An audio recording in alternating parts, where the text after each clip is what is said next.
స్తోమత ఉంది కానీ ఏంటంటే ఆమె చెప్పడం అనేది కోర్టు వారికి చెప్పడం నాకు స్తోమత లేదు అని చెప్పింది కాబట్టి కోర్టు నమ్మి నన్ను అపాయింట్ చేయడం జరిగింది. న్యాయస్థానాన్ని కూడా మోసం చేస్తుంది అనుకోవచ్చా? చెప్పలేము, తప్పుదో పట్టిస్తున్నాను.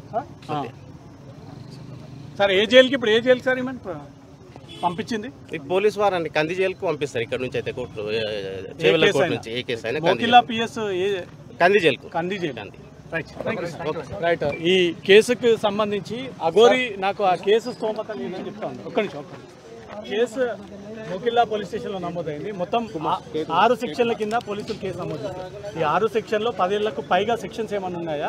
ఈజీగా బెయిల్ వచ్చే ఛాన్స్? ఈజీగా బెయిల్ వచ్చే ఛాన్స్ లేదండి. 10 ఏళ్లకు పైగానే ఉంటుంది ఇందులో శిక్ష. అది కోర్టు వారు పరిశీలించి తర్వాత కేసు పూర్వాపారాలు పరిశీలించిన తర్వాతనే శిక్ష అనేది ఉంటుంది. శిక్ష విధిస్తే ఏ రకమైన శిక్ష ఉంటుంది సార్ దీంట్లో? ఇట్లాంటి కేసులు ఓన్లీ చీటింగ్ కిందకే పరిగణలోకి తీసుకుంటారా?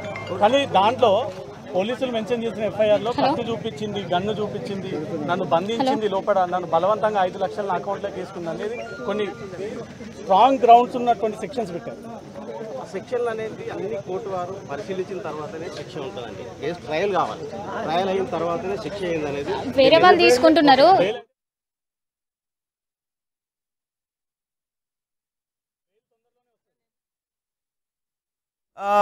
అడ్వకేట్ని పెట్టుకునే స్తోమత లేదు అని అఘోరి అనడం మూలంగా కోర్టు ఆదేశాలతో ఇప్పుడు మాట్లాడుతున్న అడ్వకేట్ని అపాయింట్ చేశారా ఆమె తరపున వాదించడానికి?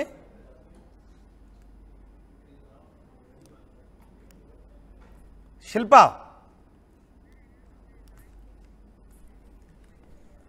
ఎస్, అడ్వకేట్ మాట్లాడుతూ ఉన్నారు. కోర్టు ఆదేశాలతో అఘోరి తరపున వాదించటానికి. ఎస్ శిల్ప, అడ్వకేట్ ఏం చెప్తున్నారు? అడ్వకేట్ని ఎలా అపాయింట్ చేశారు?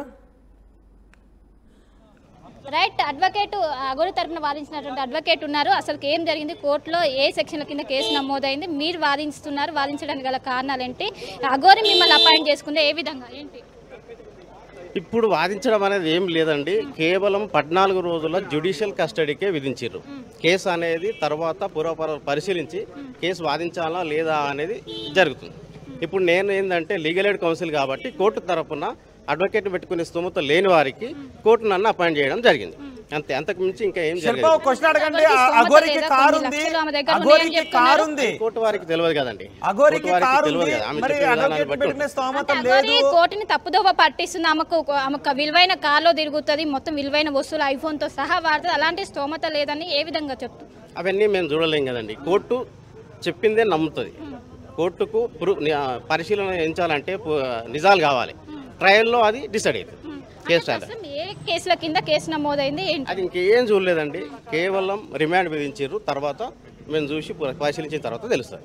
అంటే దీనికి సంబంధించి బెయిల్ గుట్లు వచ్చే అవకాశం ఉంది. అసలు ఏ విధంగా ఉంది తీవ్రత గుట్ల? తీవ్రత అనేది బెయిల్ ఇప్పుడే వస్తుందా రాదా అనేది మనం చెప్పలేము.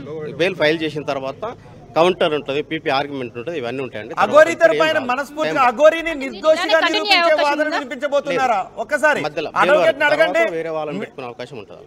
శిల్ప, ఒక్కసారి అడ్వకేట్ని అడగండి. ఇప్పుడు అఘోరిని నిర్దోషిగా నిరూపించే విధంగానే మీ వాదన ఉంటుందా అని అడగండి ఒక్కసారి.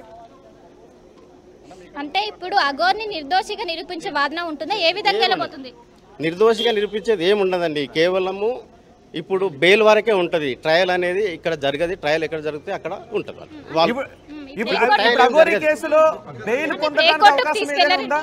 ఇప్పుడు జైలుకి తీసుకెళ్ళండి. 14 రోజుల రిమాండ్ కస్టడీకి కంది జైలుకి తీసుకెళ్ళి ఉంటాం అంతే. అంటే ఇప్పుడు ఏమైనా బెయిల్ పొందే అవకాశాలు ఏమైనా ఉన్నాయా? ఇప్పుడు ఏం లేదండి. తర్వాత ఒక టైం పడుతుంది. టైం లోపల చెప్తాను. 14 రోజులు అయితే రిమాండ్ కస్టడీలో ఉంటుంది. అంటే లోపల ఏం చెప్పింది కోర్టు లోపల అఘోరి? నాకు అడ్వకేట్ పెట్టుకునే స్తోమత లేదు, నాకు ఒక కోర్టు నుంచి అడ్వకేట్ని అపాయింట్ చేయండి అంటే మెజిస్ట్రేట్ అధికారం ఉంటుంది. మెజిస్ట్రేట్ గారు నన్ను అపాయింట్ చేయడం జరిగింది. పోలీసులు ప్రిలిమినరీ వాదిస్తున్నారా ఏంటి? ఇష్టం అనేది లేదమ్మా. ఎవరైనా కోర్టు అడ్వకేట్ కొన్ని రోజుల నుంచి అఘోరి వ్యవహారం చూస్తున్నాము. మొత్తం చాలా మంది అటు సామాన్యులను కావచ్చు ఏముండదు. కోర్టులో ఎవరికైనా అడ్వకేట్ పెట్టుకునే స్తోమత లేకపోతే వాదించే హక్కు కోర్టుకుంటాం. కోర్టు తరఫున మనం వాదించే అధికారం ఉంటుంది అంతే. సో చివరిగా ఏం చెప్పాలనుకుంటున్నారు? ఈ ఎంటైర్ ఇష్యూ గురించి కూడా ఒకవైపు పోలీసులు కావచ్చు అందరికి తలనొప్పిగా మారింది. ఈ రోజు ఎట్టకేలకు యూపీలో అరెస్ట్ చేశారు, ఏం చెప్తారు? ఏం లేదంటే చట్టం తన పని చేసుకుంటూ వెళ్తుంది. శిక్ష పడేది ఉంటే ఖచ్చితంగా శిక్ష పడుతుంది. తప్పు చేసిన వాళ్ళు శిక్ష అనుభవించక తప్పదు. అంటే యాజ్ అడ్వకేట్ గా మీరేం చెప్తారు? తప్పు అండి. సమాజాన్ని తప్పుతో పట్టించడం అనేది తప్పు. ప్రూఫ్ అయిన తర్వాత శిక్ష ఖచ్చితంగా పడుతుంది. శిక్ష పడే అవకాశం ఉన్నది. అంతే. అంటే ఎన్ని సంవత్సరాలు? చలో 7 years పైన పడవచ్చు, 7 నుంచి 10 years వరకు పడుతుంది అంతే. ఓకేనా? సో మొత్తం మీద దాదాపు 7 years శిక్ష పడే అవకాశం ఉన్నట్లు ఒకవైపు అడ్వకేట్ చెప్తున్నారు. ముఖ్యంగా కంది పోలీస్ స్టేషన్, కంది జైలుకి అగోర్ని తరలించారు. 14 days రిమాండ్ అనంతరం బెయిల్కి సంబంధించి కావచ్చు, కోర్టులో పీపీ కావచ్చు, ఇవన్నీ ఉంటాయి. ఇప్పుడు మాత్రం తనకు లాయర్ని పెట్టుకున్న స్తోమత లేదని అగోరి చెప్పినట్లు తెలుస్తుంది. దానికి సంబంధించి ప్రభుత్వం తరఫున లాయర్ని ఏర్పాటు చేశారు. సో ప్రస్తుతం ఆయన వాదించారు. ముఖ్యంగా 14 days రిమాండ్ విధించారు. కానీ ఒకవైపు కేసుల తీవ్రత అనేది, సెక్షన్ల తీవ్రత అనేది ఎక్కువగా ఉంది. దాదాపు 7 సంవత్సరాల శిక్ష పడే అవకాశం ఉన్నట్లు కూడా ఒకవైపు లాయర్ చెప్తున్నారు. మొత్తం మీద ఎట్టకేలకి ఈ రోజు పోలీసులు అదుపులోకి తీసుకొని ఈ రోజు రిమాండ్ విధించారు. 14 days వరకు కంది జైల్లోనే అగోరి ఉండనున్నారు. దాని తర్వాత బెయిల్కి అప్లై చేశారా, దీనికి సంబంధించి ఎట్లా మూవ్ అవుతుంది, న్యాయపరంగా ఎలా పోరాడుతుంది అనేది కూడా ప్రస్తుతం అయితే ఒక సస్పెండ్గా మారింది. మొత్తం మీద ఈ రోజు పోలీసులు అయితే దీనికి సంబంధించి పులి స్టాప్ పెట్టారు. ఇంకోటి వర్షిని ఎక్కడ ఉందని కూడా ప్రస్తుతం దీనికి సంబంధించి అందరూ ఆరాధిస్తున్నారు. దీనికి సంబంధించి అగోరికి మాత్రమే తెలుసు వర్షికి సంబంధించినటువంటి ఇన్ఫర్మేషన్.